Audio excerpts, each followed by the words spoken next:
Mas para nós nos aprofundarmos nesse conceito do efeito manada e ver isso de uma forma muito explícita, quando se fala dessa junção de pessoas e força, né, que vai levando os outros a irem na mesma direção, eu quero mostrar um vídeo, compartilhar aqui um vídeo com vocês. É um vídeo de um canal de YouTube que ele não é brasileiro, né? Então eu vou tentar ir falando o que está acontecendo ali no vídeo. A gente deixa o vídeo mudo e deixa só a imagem e eu vou narrando a imagem.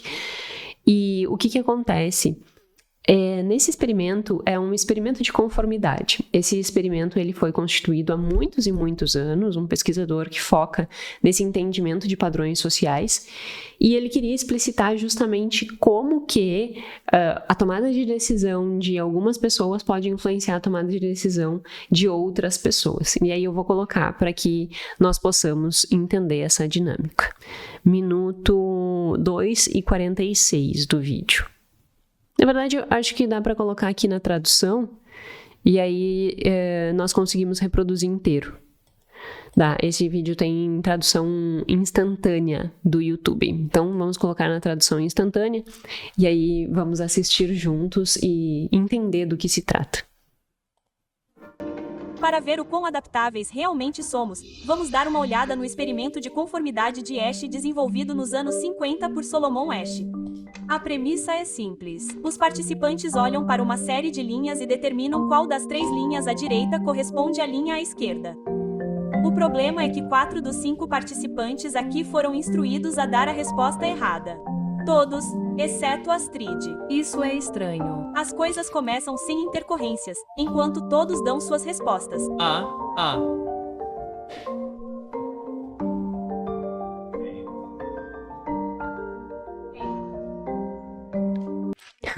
Olha que interessante, né? Nesse primeiro movimento, assim.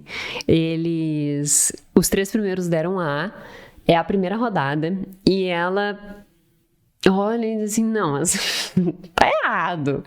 A linha que é do mesmo tamanho da primeira não é A é a B. Aí ela dá a resposta B, tá? Vamos seguir vendo o experimento. Mas então algo interessante acontece. A, parece que C. Sim, C. Definitivamente C. C. A influência contínua. Agora viu que ela, tipo assim, até se nós formos ver do ponto de vista de comunicação do corpo, assim, né? Tu vê ela se movimentando, assim, tipo... sim, mas contrariada de que aquela ali era a resposta correta, né? Mas interessante, a gente já discute mais sobre isso. Vamos concluir aqui o vídeo. Comece a duvidar dos próprios olhos. Tipo, eu conheço o experimento e ainda duvidava de mim mesma. Todo mundo tinha tanta certeza de que eu não conhecia mais. Vemos o mesmo comportamento no mundo real o tempo todo. Veja como investimos nosso dinheiro, compramos nossas casas e até fazemos compras. Quando vemos a multidão agir de determinada maneira, nosso instinto de rebanho é seguir. Somos naturalmente sensíveis ao que as outras pessoas estão fazendo, porque isso fornece informações que podem ser úteis para nós, que não precisamos aprender sozinhos. Isso apenas reflete o fato de que a maioria de nós está realmente muito conectada uma com a outra. E estamos conectadas porque temos essa rede social cerebral que está lá para nos conectar uns aos outros. Então, temos esse instinto e ele nem sempre é útil. Então, como podemos superá-lo? A maneira como nós... Enfim, né?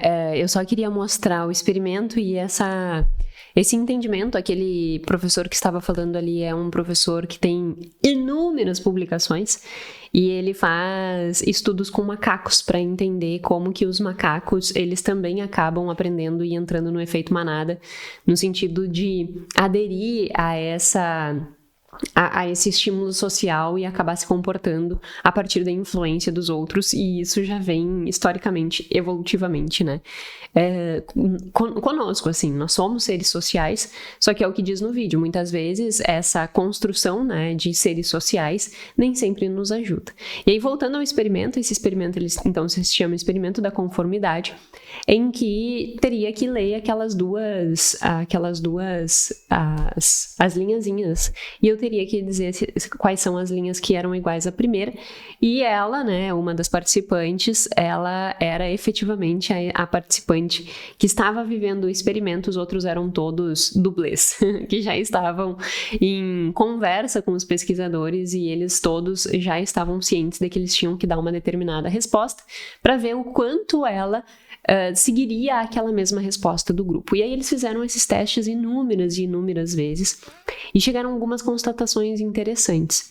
Dentre as constatações interessantes que eles chegaram é que quando tinha ali 3 pessoas, né, 3, 4 pessoas, era quando existia maior força de influência social. Se houvesse uma pessoa só, essa influência ela não acontecia. 2, nem tanto, mas o efeito começava a ser bem significativo a partir de 3, sendo que passando muito 4, 5, 6, esse efeito ele não aumentava consideravelmente. Então, é como se nós estivermos falando na construção de uma carteira de investimentos, em que, e aí aqui eu vou falar uma coisa que talvez nem todos entendam, que não estejam completamente familiarizados com o mundo de finanças, mas não se preocupa que nada influencia no nosso aprendizado aqui, é só para que entenda essa dinâmica de números, né, e de quanto seria necessário para ter influência, para ter uma efetiva influência. Então, quando a gente fala de carteira de investimentos e escolha de ações, os estudos sugerem que nós devemos ter em torno de 14 ações dentro da nossa carteira para que nós possamos mitigar risco, que é a relação entre risco e retorno. Que mais do que 14 ações, adicionar, né, novas ações, 15, 16, 17 ações de empresas diferentes, obviamente, que isso não faria mais diferença nessa relação risco-retorno.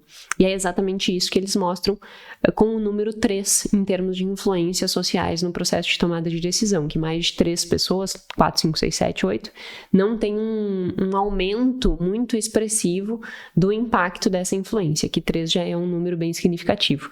O que é bem interessante, porque se tu pensares, tu convive sempre com 3, 4 pessoas. E se esse é o número necessário de pessoas para que te exerça influência, não é muito, né? Assim, dentro de uma empresa, não é difícil ter um grupo com 3 pessoas e um líder.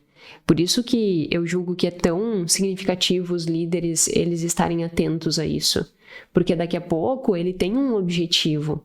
Só que ele não está conseguindo fazer com que o seu time adere a esse objetivo dele. E aí, no final das contas, é ele que está sendo levado pela manada do time e não ele conduzindo o time. É interessante, assim como dentro da casa, que eu já dei o exemplo, os pais, ao invés de eles conduzirem os filhos, se tem 3 filhos, daqui a pouco os filhos que estão influenciando o comportamento dos pais. E isso nós precisamos estar atentos.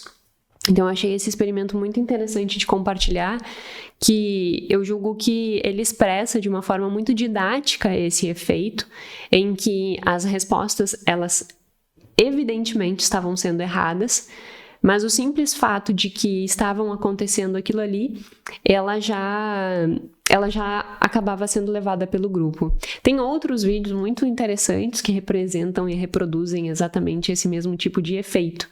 Exemplo, tem um videozinho que circula, eu agora não vou lembrar exatamente onde, mas que uma pessoa, ela chega dentro de um consultório médico e depois várias outras pessoas vão chegando dentro desse consultório médico. E ela tá lá, sentada no consultório médico, olhando uma revista, e quando vai chegando mais pessoas, começa a tocar uma sirene e um apito, assim, não é uma sirene, um apito. E cada vez que toca aquele apito, as pessoas levantam. Aí, para de tocar, as pessoas sentam. Só que ninguém diz o porquê que tá levantando ou sentando. Simplesmente as pessoas levantam e sentam no que toca o apito. E aí ela começa a olhar aquilo e dali a pouco ela tá também levantando e sentando na hora que dá o apito. Em um dado momento, todos os participantes que estavam, né, concunho não, que me fugiu a palavra, como é? Que estavam concomunados, que estavam ali já, né, combinados com o time de experimentadores, eles vão saindo da sala. E vai entrando gente nova, que estava simplesmente chegando para uma consulta mesmo. E aí ela começa a gerar influência nessas outras pessoas. Não tem mais ninguém que tinha combinado com os pesquisadores de ficar levantando diante da sineta. Eles todos vão embora, mas quando ela fica sozinha e a sineta toca, o que acontece? A sineta toca e ela levanta, a sineta toca e ela levanta. Aí os novos pacientes que ali chegam, que também não tinham combinado nada com ninguém, começam a perceber que cada vez que se toca a sineta ela levanta, e aí eles também começam a levantar no que toca a sineta. Então olha que interessante, nós somos movidos como se nós fôssemos pessoas não pensantes. E isso não acontece só nesses aspectos sociais, como exemplo de escolher qual é uma compridinho ali, né, o tamanho do negócio maior, ou numa sala de experimento, mas acontece com consumo, com compras, com investimentos, com poupança.